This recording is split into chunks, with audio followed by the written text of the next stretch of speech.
अरे बोले हाँ, बैकलॉग देखो, बैकलॉग आपका हमेशा रहेगा, ठीक है। आपको लगे कि भाई मैं बैकलॉग पे फतह पा लूंगा, बैकलॉग को कवर करने का एक ही तरीका है, या तो आप लाइव क्लासेस के साथ चले।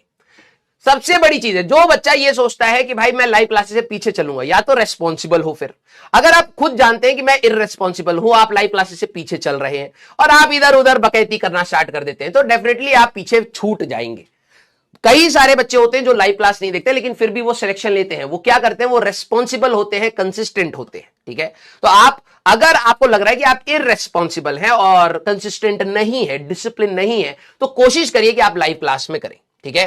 यस सर, क्या यहां से 4th मंथ की स्ट्रेटेजी क्या है? बेटा सिर्फ सिलेबस कंप्लीट कर ले, जेईई मेंस 1 तक अपना, वही सबसे बड़ी स्ट्रेटेजी होती है। जितने भी ड्रॉपर हैं, मैं आपको सभी को बता रहा हूं कि ड्रॉपर के लिए अगर आपने जेईई मेंस 1 से पहले विदाउट बैकलॉग, विद रिवीजन, एक बार रिवीजन, जितने भी पीवाईक्यू आपसे हो गए, सर मैं सारे नहीं लगा पाया, कोई नहीं भाई, इतने कम टाइम फ्रेम में सारे बच्चे नहीं कर पाते, सिलेबस कंप्लीट नहीं कर पाते। मैं आप सभी लोगों को बोल रहा हूं, जेईई मेंस 1 से पहले कंप्लीट सिलेबस, कंप्लीट रिवीजन के साथ, और जितने भी आपने क्लास में पीवाईक्यू करे या खुद से पीवाईक्यू करे, अगर आप कंप्लीट सिलेबस, कंप्लीट रिवीजन के साथ उतर जाते हैं, बिलीव मी, आपका बहुत बड़ा चेंज या बहुत बड़ा जंप आपको मिलेगा, ठीक है। हाँ, पहले पीवाईक्यू ही करेंगे आप सभी लोग, ठीक है, क्योंकि हमारे पास लिमिटेड टाइम है। सबसे पहले पीवाईक्यूज आपके लिए रेलिवेंट है, तो फर्स्ट ऑफ ऑल आपके पीवाईक्यूज पर नजर होनी चाहिए कि भाई देखो मेरे पास टाइम कम है, एग्जाम फ्रंट के हिसाब से सबसे इंपॉर्टेंट क्वेश्चंस क्या है, वो पीवाईक्यूज है। तो जैसे ही हमारा चैप्टर या लेक्चर खत्म होता है, कोई भी टॉपिक खत्म होता है, तो आप सीधे उनके पीवाईक्यूज पर हिट मारिए, क्योंकि समय कम है। जेईई मेंस 1 के बाद आप और प्रैक्टिस करने के लिए अपने डीपीपी मॉड्यूल, अगर आपके पास अभी टाइम क्रंच है तो आप उसको रोक के पीवाईक्यूज पर जा सकते हैं। जिनका टाइम सही मैनेज हो रहा है, आप मॉड्यूल भी ट्राई कर रहे हैं, मैंने होमवर्क भी दिया, मॉड्यूल के भी सवाल लगाए, आप टेस्ट भी दे, आप डीपीपी दे, सारी चीजें करें, वो सबका समय अलग अलग होता है, ठीक है। सर पीवाईक्यू याद हो जाते हैं, तो ये एक बहुत बड़ी प्रॉब्लम है आप लोगों के साथ, आई नो दैट, इसके ऊपर हम लोग काम कर रहे हैं, लेकिन हम लोगों के पास टाइम नहीं बचता है। लेकिन मैं आपको मॉडिफाइड पीवाईक्यू देने के लिए बोला है, तो एक बार जेईई मेंस 1 तक एक बार कोशिश करिए कि नॉर्मल आपके जितने पीवाईक्यूज है आप उसको ट्राई करिए। कोशिश करेंगे कि कुछ पीवाईक्यूज जो मोस्ट रेलिवेंट पीवाईक्यूज है उनको थोड़ा सा मॉडिफाई करके दे, लैंग्वेज चेंज हो, ऑप्शंस चेंज हो, डेटा चेंज हो, कि आपको दोबारा से उस सवाल को सॉल्व करना पड़े। ये मेरे को पता है, क्योंकि मेरे साथ भी यही दिक्कत थी। जनरली केमिस्ट्री में मेरे साथ ये बहुत ज्यादा होता था कि भाई मैंने ऑर्गेनिक के सवाल, इनऑर्गेनिक के सवाल लगा लिए, अब मेरे को याद हो गए कि भाई इसका तो ये है, इसका तो ये है, क्योंकि वो 1 शॉट में निकल जाते थे सवाल, ठीक है। मेरे से फिजिकल में थोड़ी सी दिक्कत थी, लेकिन ऑर्गेनिक और इनऑर्गेनिक मैं ये सोचता था अब सवाल कहां से लगाऊं। एग्जाम से पहले मेरे को हमेशा रहता था ये सारे सवाल तो मेरे को याद हो गए, ठीक है। अब मैं इसमें थॉट प्रोसेस इनिशिएट नहीं हो रहा, नए सवाल अब जब लगा रहा हूं, कई बार वो बहुत टफ हो रहे हैं, वो मोटिवेशन डाउन कर रहे हैं, कई बार वो बहुत इजी हो रहे हैं, ऐसा लग रहा है पता नहीं एग्जाम में आएगा या नहीं आएगा, तो रेलिवेंसी मिस होती जाती थी। तो यस, आपको थोड़े से मॉडिफाइड पीवाईक्यूज चाहिए, ठीक है। यस सर, डिस्ट्रैक्शन के बारे में बता दीजिए। डिस्ट्रैक्शन हमारे लिए तो मेरे ख्याल, जो बच्चे सीरियस है, आई डोंट थिंक कि आपके लिए डिस्ट्रैक्शन नाम की कोई चीज होगी। नो डाउट आप टाइम पास करने के लिए कुछ चीजों को करते हैं, तो वो हर व्यक्ति करता है, तो उसमें कोई डिस्ट्रैक्शन बोलने की बात नहीं है। उसको एज सच कोई टेबल बना के या फिर कोई अपने दिमाग में मत रखे कि यार मैंने थोड़ी देर मूवी देख ली या थोड़ी देर गाने सुन लिए, मैं दोस्तों के पास चला गया, मैंने बात कर ली। ये नॉर्मल लाइफ है, इसको डिस्ट्रैक्शंस नहीं बोलते। हाँ, आपके अगर काम है और अगर आप काम को छोड़ करके ये सारी चीजें कर रहे हैं, तब ये गलत है, ठीक है। तो आपको अपनी प्रायोरिटी सेट करनी पड़ेगी बेटा। जो सारे बच्चे, जिन लोगों का थोड़ा सा मोटिवेशन डाउन है, मैं एक लाइन बोलूंगा, क्योंकि मैं जब अपने कोटा के टाइम पर था और मिड ऑफ द सेशन मुझे अच्छी तरीके से याद है, हमारे एक सर थे विशाल जोशी सर, उन्होंने एक लाइन बोली थी, ठीक है। उससे मैं बैक ऑन ट्रैक आया था, और मे बी शायद वो लाइन आपके लिए भी काम आ जाए, ठीक है। उन्होंने ये बात बोली थी कि जिस दिन आपने, सभी लोगों ने अलग अलग दिन अपने ड्रॉप लेने का डिसीजन लिया, ठीक है। जिन जिन बच्चों ने ड्रॉप लेने का जिस दिन भी डिसीजन लिया, जिस समय भी डिसीजन लिया, आप लोगों ने अपने लिए क्या सोचा था वो याद करिए। सारे बच्चे एक बार फॉर द टाइमिंग, बस उसके बाद हम लोग अपने टॉपिक पर आ जाएंगे, ठीक है। एंड आई थिंक इससे बड़ी मेरे लिए मोटिवेशन नहीं थी, क्योंकि ये चीज मेरे दिमाग में छप गई कि हाँ यार मैंने क्या सोचा था, ठीक है। फर्स्ट, जिस मोमेंट पर आपने कहा कि नहीं यार मेरे को ड्रॉप लेना है, व्हेन यू डिसाइडेड कि यार कि मेरे को ड्रॉप लेना, उससे पहले हो सकता है आप कंफ्यूज हो, लूं या ना लूं, लेकिन जिस दिन आपने डिसाइड करने के लिए सोच लिया, तब आपने क्या सोचा था? वो फीलिंग प्योर फॉर्म में आपको याद आ रही है?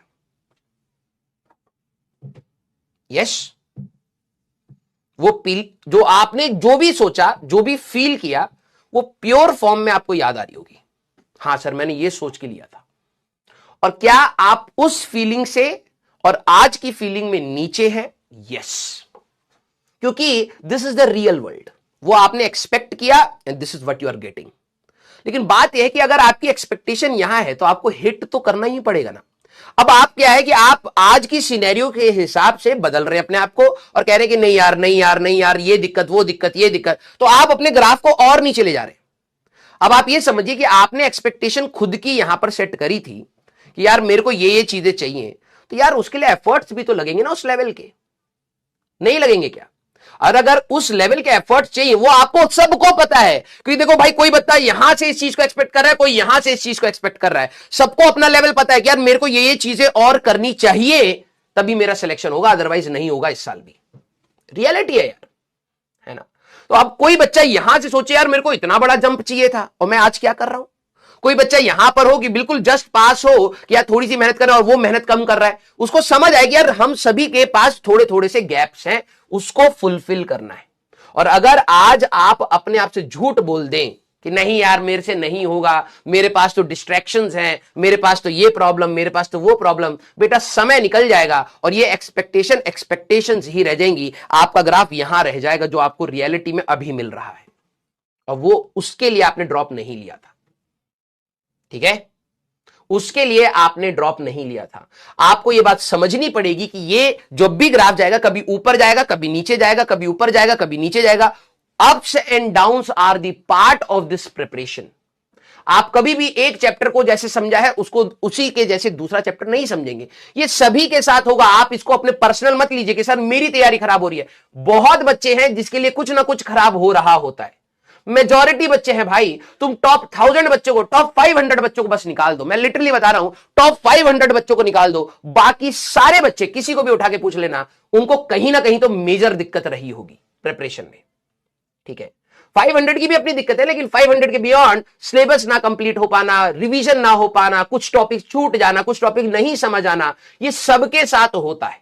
तो ये आपके साथ भी हो रहा है। अब बात यह है कि उस भीड़ से आपको कौन सी चीज डिफरेंशिएट करेगी, कौन सी चीज आपको अलग करेगी, वो सिर्फ और सिर्फ आपकी कंसिस्टेंसी एंड एफर्ट्स है। आप चुपचाप तरीके से अपने एफर्ट्स लगाइए।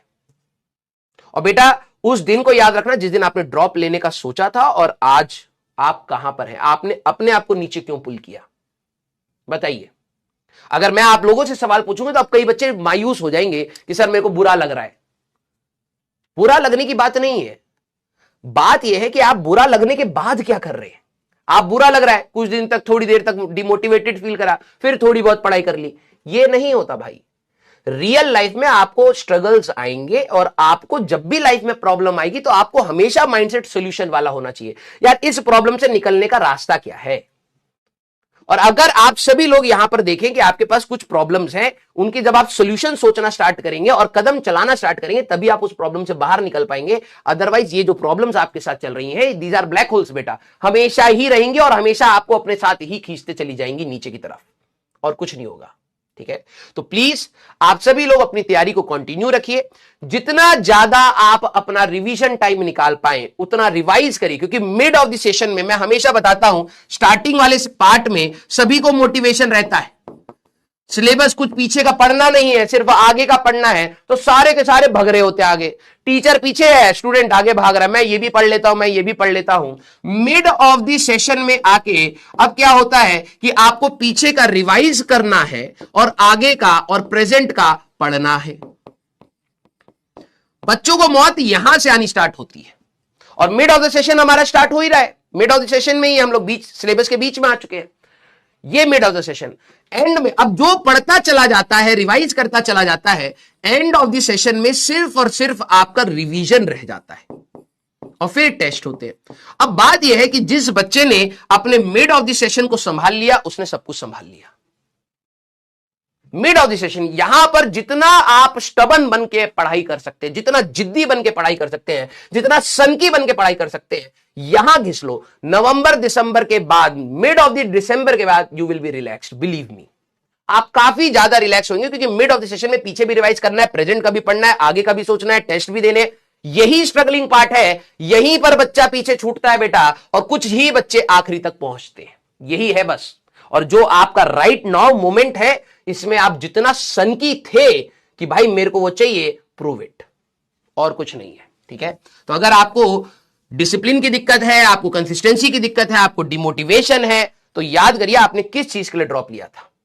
और अगर वो चीज आपको सही में चाहिए तो एफर्ट्स आपको ही लगाने पड़ेंगे, किसी और के एफर्ट से आपको ज्यादा बेनिफिट नहीं होगा। मेरे एफर्ट से हो सकता है कुछ बेनिफिट हो, लेकिन मेजॉरिटी बेनिफिट आपके एफर्ट से ही आने वाला है। क्लियर? और आपको लगे कि सर सवाल नहीं हो रहे, मैं डिमोटिवेटेड फील करता हूं, this is the part.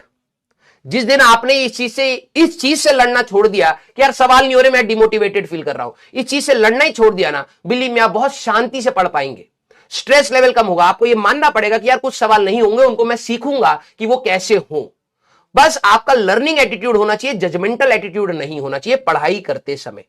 Test में आप अपने आप को एनालाइज करें, उसमें भी लर्निंग एटीट्यूड होना चाहिए कि यार ये चीजें मेरे को और सुधारनी चाहिए थी। इसी को कहते हैं कि पॉजिटिव एटीट्यूड रखना। आप दूसरे से कंपेयर करते हैं, आप इससे कंपेयर करते हैं, उससे कंपेयर करते हैं, ये ऐसे तैयारी नहीं होती।